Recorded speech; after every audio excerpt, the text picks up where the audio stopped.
ओम शांति। 21 अक्टूबर 2024। बाबा के महावाक्य। मीठे बच्चे, सच्चे बाप के साथ सच्चे बनो। सच्चाई का चार्ट रखो। ज्ञान का अहंकार छोड़ याद में रहने का पूरा पूरा पुरुषार्थ करो। प्रश्न: महावीर बच्चों की मुख्य निशानी क्या होगी? उत्तर: महावीर बच्चे वह जिनकी बुद्धि में निरंतर बाप की याद हो। महावीर माना शक्तिमान। महावीर वह जिन्हें निरंतर खुशी हो, जो आत्म अभिमानी हो, जरा भी देह का अहंकार न हो। ऐसे महावीर बच्चों की बुद्धि में रहता कि हम आत्मा हैं, बाबा हमें पढ़ा रहे हैं। ओम शांति। रूहानी बाप रूहानी बच्चों से पूछते हैं, अपने को रूह या आत्मा समझ बैठे हो? क्योंकि बाप जानते हैं यह कुछ डिफिकल्ट है, इसमें ही मेहनत है। जो आत्म अभिमानी होकर बैठे हैं उनको ही महावीर कहा जाता है। अपने को आत्मा समझ बाप को याद करना, उनको महावीर कहा जाता है।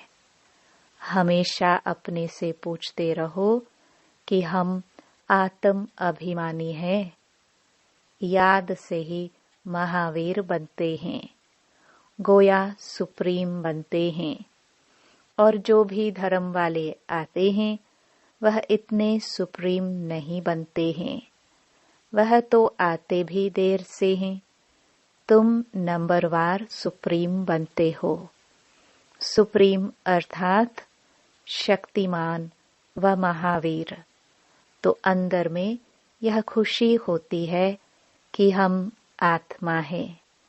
हम सब आत्माओं का बाप हमको पढ़ाते हैं। यह भी बाप जानते हैं। कोई अपना चार्ट 25% दिखाते हैं, कोई 100% दिखाते हैं।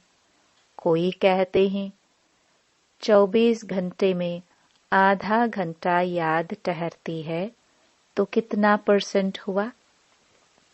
अपनी बड़ी संभाल रखनी है। धीरे धीरे महावीर बनना है।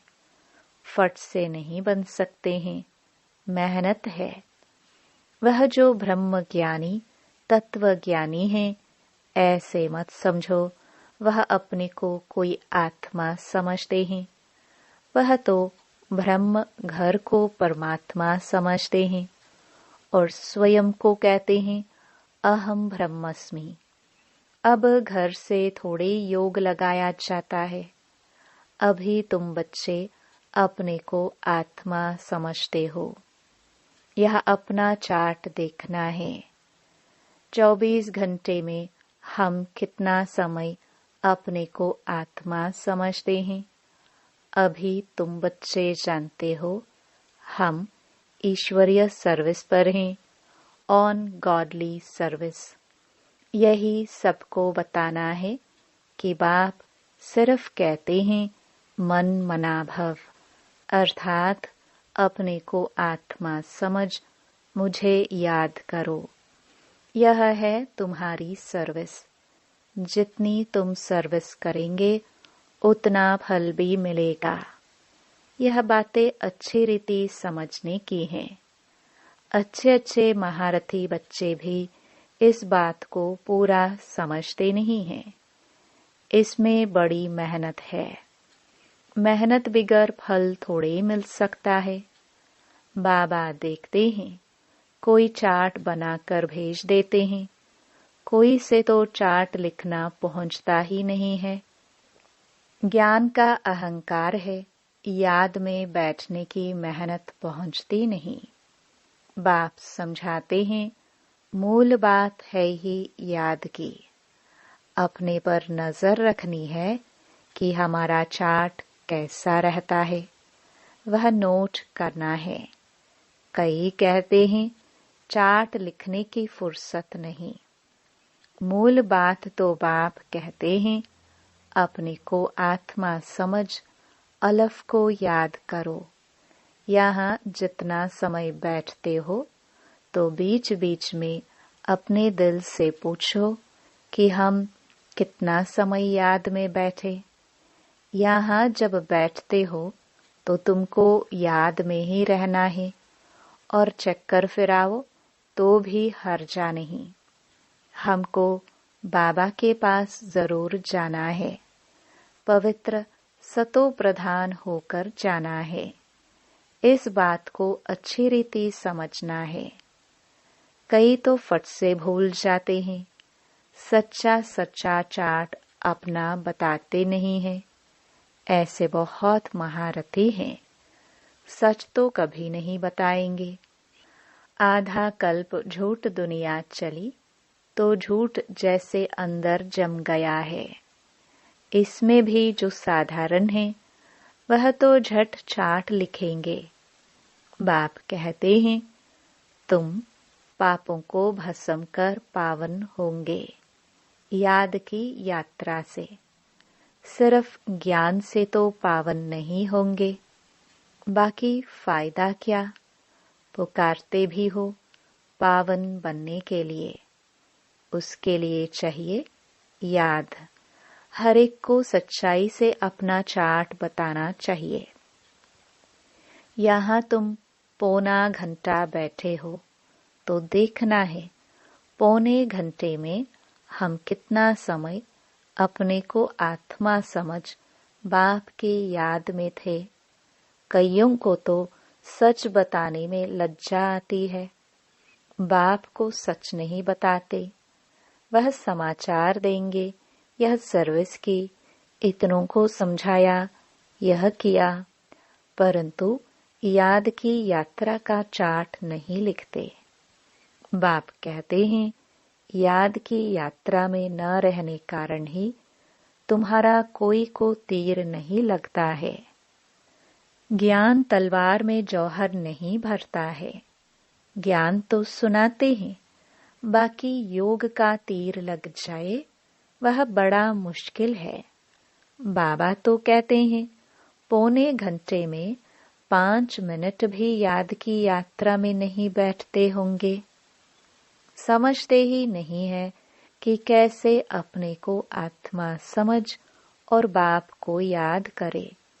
कई तो कहते हैं हम निरंतर याद में रहते हैं। बाबा कहते हैं यह अवस्था अभी हो नहीं सकती। अगर निरंतर याद करते फिर तो कर्मातीत अवस्था आ जाए, ज्ञान की पराकाष्ठा हो जाए। थोड़ा ही किसको समझाने से बहुत तीर लग जाए।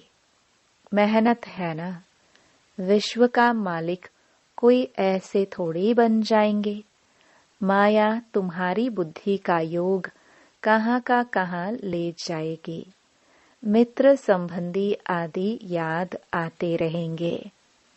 किसको विलायत जाना होगा तो सब मित्र संबंधी स्टीमर, एरोप्लेन आदि ही याद आते रहेंगे। विलायत जाने की जो प्रैक्टिकल इच्छा है वह खींचती है। बुद्धि का योग बिल्कुल टूट जाता है और कोई तरफ बुद्धि न जाए। इसमें बड़ी मेहनत की बात है। सिर्फ एक बाप की ही याद रहे, यह देह भी याद न आए। यह अवस्था तुम्हारी पिछाड़ी को होगी। दिन प्रतिदिन जितना याद की यात्रा को बढ़ाते रहे, इसमें तुम्हारा ही कल्याण है। जितना याद में रहेंगे उतना तुम्हारी कमाई होगी। अगर शरीर छूट गया फिर यह कमाई तो कर नहीं सकेंगे। जाकर छोटा बच्चा बनेंगे तो कमाई क्या कर सकेंगे। भल आत्मा यह संस्कार ले जाएगी, परंतु टीचर तो चाहिए ना। जो फिर स्मृति दिलाए। बाप भी स्मृति दिलाते हैं ना।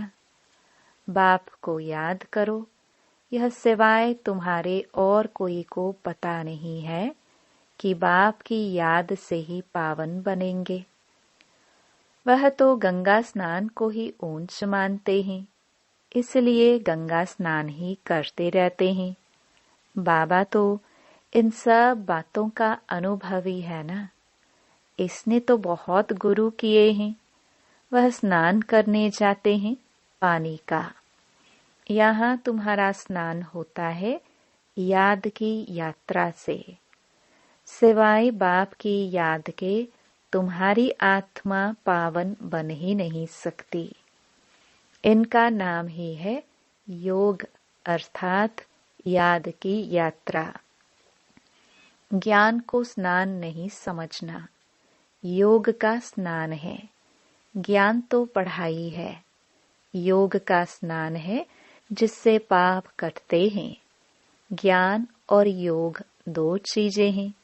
याद से ही जन्म जन्मांतर के पाप भस्म होते हैं।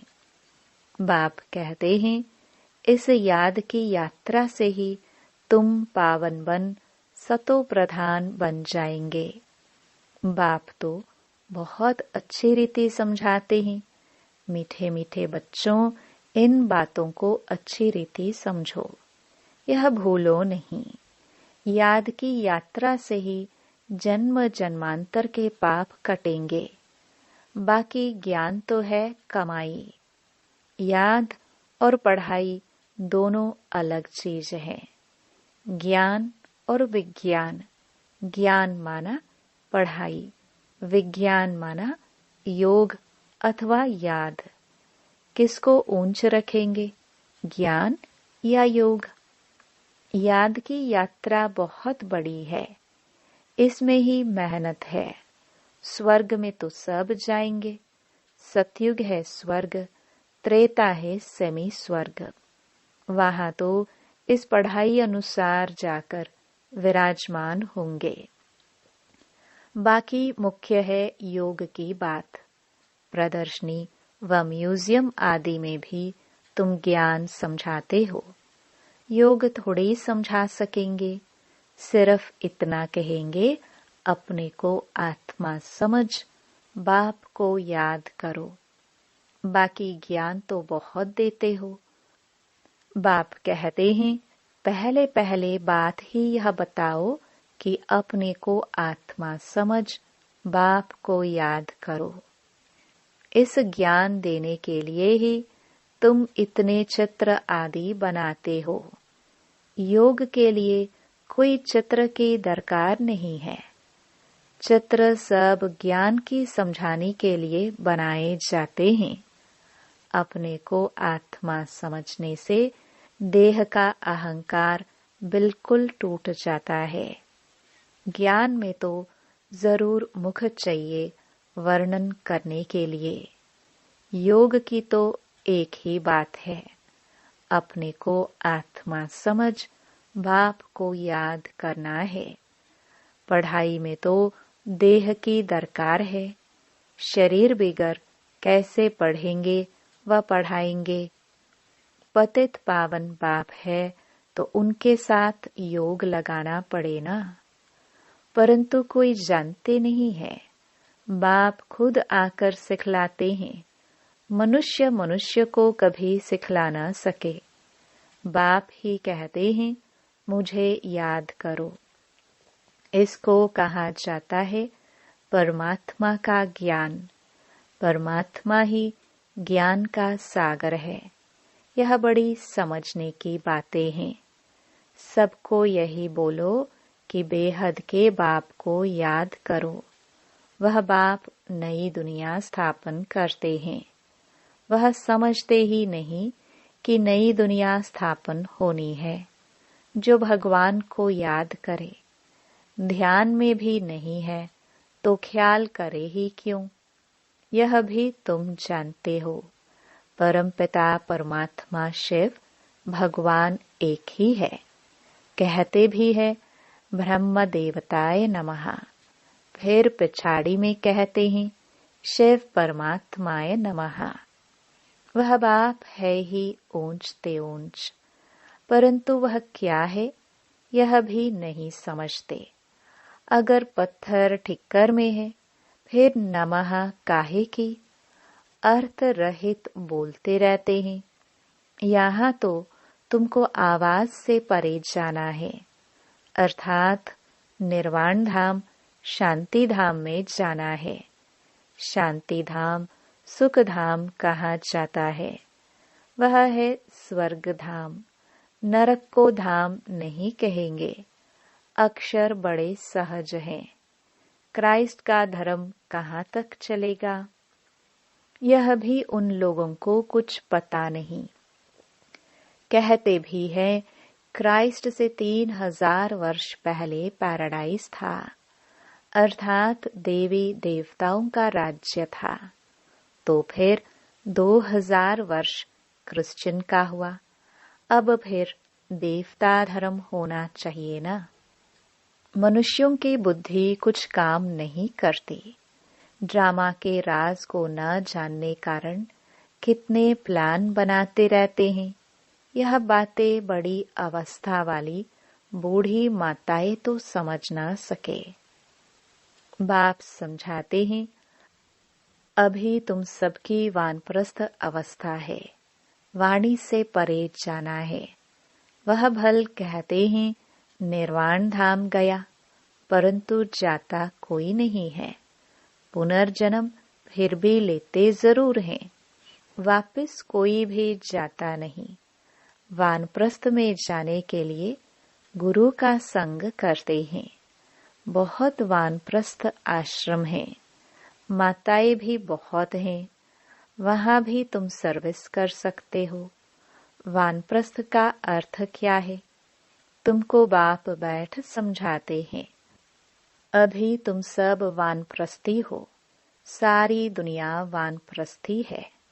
जो भी मनुष्य मात्र देखते हो सब वानप्रस्थी हैं। सर्व का सद्गति दाता एक ही सतगुरु है, सबको जाना ही है। जो अच्छी रीति पुरुषार्थ करते हैं वह अपना ऊंच पद पाते हैं। इसको कहा ही जाता है कयामत का समय। कयामत के अर्थ को भी वह लोग समझते नहीं हैं। तुम बच्चों में भी नंबरवार समझते हैं। बड़ी ऊंच मंजिल है, सबको समझना है। अभी हमको घर जाना है जरूर। आत्माओं को वाणी से परे जाना है, फिर पाठ रिपीट करेंगे। परंतु बाप को याद करते करते जाएंगे तो ऊंच पद पाएंगे।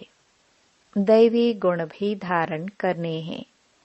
कोई गंदा काम चोरी आदि नहीं करना चाहिए।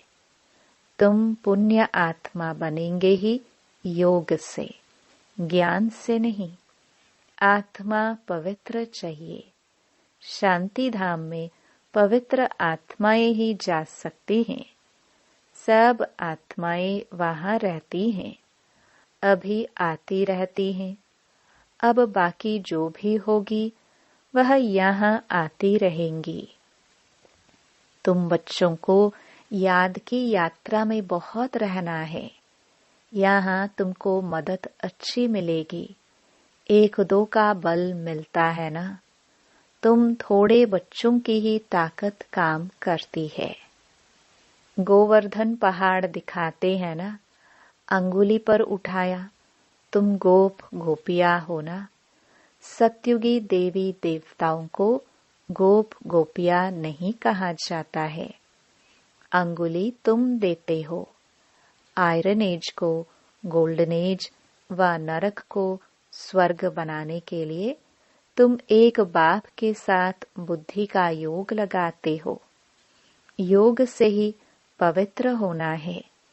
इन बातों को भूलना नहीं है। यह ताकत तुमको यहाँ मिलती है। बाहर में तो आसुरी मनुष्यों का संग रहता है, वहाँ याद में रहना बड़ा मुश्किल है। इतना अडोल वहाँ तुम रह नहीं सकेंगे। संगठन चाहिए ना। यहाँ सब एक रस इकट्ठे बैठते हैं तो मदद मिलेगी। यहाँ धंधा आदि कुछ भी नहीं रहता है। बुद्धि कहाँ जाएगी? बाहर में रहने से धंधा घर आदि खींचेगा जरूर। यहाँ तो कुछ है नहीं। यहाँ का वायुमंडल अच्छा शुद्ध रहता है। ड्रामानुसार कितना दूर पहाड़ी पर आकर तुम बैठे हो। यादगार भी सामने एक्यूरेट खड़ा है। ऊपर में स्वर्ग दिखाया है, नहीं तो कहाँ बनावे। तो बाबा कहते हैं यहाँ आकर बैठते हो तो अपनी जांच रखो। हम बाप की याद में बैठते हैं, स्वदर्शन चक्र भी फिरता रहे। अच्छा, मीठे मीठे सिखिलते बच्चों प्रति माता पिता बाप दादा का याद प्यार और गुड मॉर्निंग। रूहानी बाप की रूहानी बच्चों को नमस्ते। धारणा के लिए मुख्य सार। पहला, अपने याद के चार्ट पर पूरा नजर रखनी है। देखना है हम बाप को कितना समय याद करते हैं। याद के समय बुद्धि कहाँ कहाँ भटकती है। दूसरा, इस कयामत के समय में वाणी से परे जाने का पुरुषार्थ करना है। बाप की याद के साथ दैवी गुण भी जरूर धारण करने हैं। कोई गंदा काम, चोरी आदि नहीं करना है। वरदान, व्यर्थ व डिस्टर्ब करने वाले बोल से मुक्त डबल लाइट अव्यक्त फरिश्ता भव। अव्यक्त फरिश्ता बनना है तो व्यर्थ बोल जो किसी को भी अच्छे नहीं लगते हैं, उन्हें सदा के लिए समाप्त करो। बात होती है 2 शब्दों की, लेकिन उसे लंबा करके बोलते रहना, यह भी व्यर्थ है। जो 4 शब्दों में काम हो सकता है, वो 12-15 शब्दों में नहीं बोलो। कम बोलो, धीरे बोलो, यह स्लोगन गले में डालकर रखो। व्यर्थ व डिस्टर्ब करने वाले बोल से मुक्त बनो तो अव्यक्त फरिश्ता बनने में बहुत मदद मिलेगी। स्लोगन, जो स्वयं को परमात्म प्यार के पीछे कुर्बान करते हैं, सफलता उनके गले की माला बन जाती है। ओम शांति।